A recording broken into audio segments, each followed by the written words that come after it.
President now at the medical center after testing positive for COVID-19. It's threatening to turn an already unusual election year upside down. But could this latest development make any difference to voters? Suzanne Chad is an associate professor of political science at North Central College, joining us now with her thoughts on this. Suzanne, thank you for being here. Thank you for joining us. Thank you for having me. So much of this, the long and the short of it, is that this is unprecedented in so many ways. Nobody really knows, but what are your thoughts moving forward? Well, as you said, 2020 has been an unprecedented year. Here's just one more thing on top of all of it. And while this is not the first time that some president or a leader has fallen ill while they are serving, this is the first time that this has happened so close to an election. It's just the first time this has happened with a virus like this, where we just don't know how it will play out. Every individual is different. We, of course, are so grateful the president is doing well now. We hope it stays that way. And for voters, this is going to be very interesting to see, depending on how the president handles it, how Joe Biden handles it. We know he pulled the negative ads already. And so moving forward, really a lot of it is going to be what information are we going to get from the White House about how the president is doing. We've yet to hear anything from his physicians. They haven't briefed the White House press corps. So much of this is still just new to us, and we're just going to be waiting to see what happens. So you mentioned Biden pulling the negative ads. Do you think that this positivity will last the stretch here, considering that attacking the president on his handling of COVID-19 was a key part of the Democrats' strategy to win? Oh, that's a great question.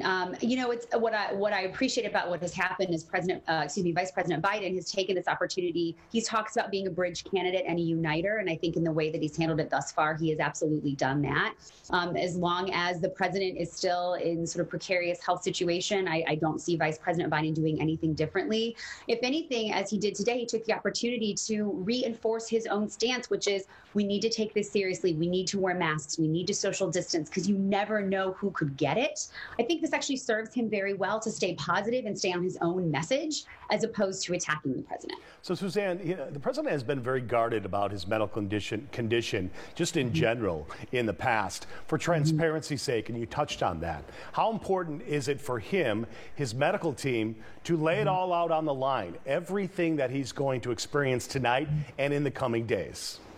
I think it's incredibly important. It's not atypical when a president is ill in some way to hide it.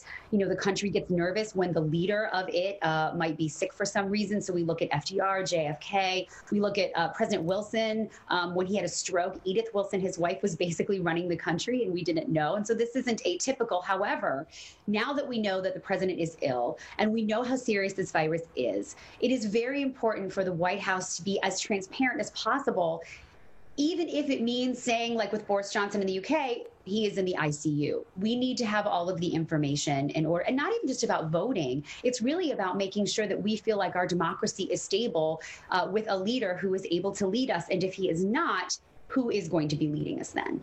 Do you think President Trump could end up getting a boost from this, as Boris Johnson did?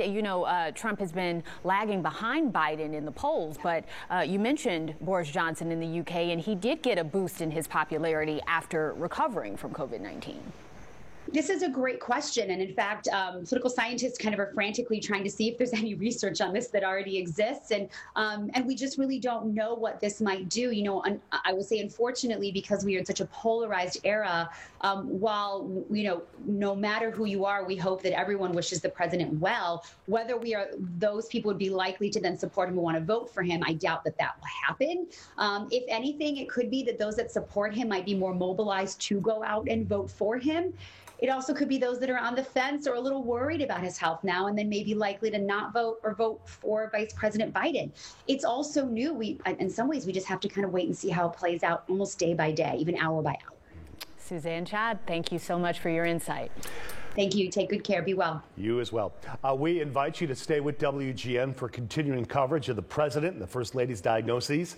We'll have the very latest on our news at 9 and 10. You can always follow our coverage online and with the free WGN News app.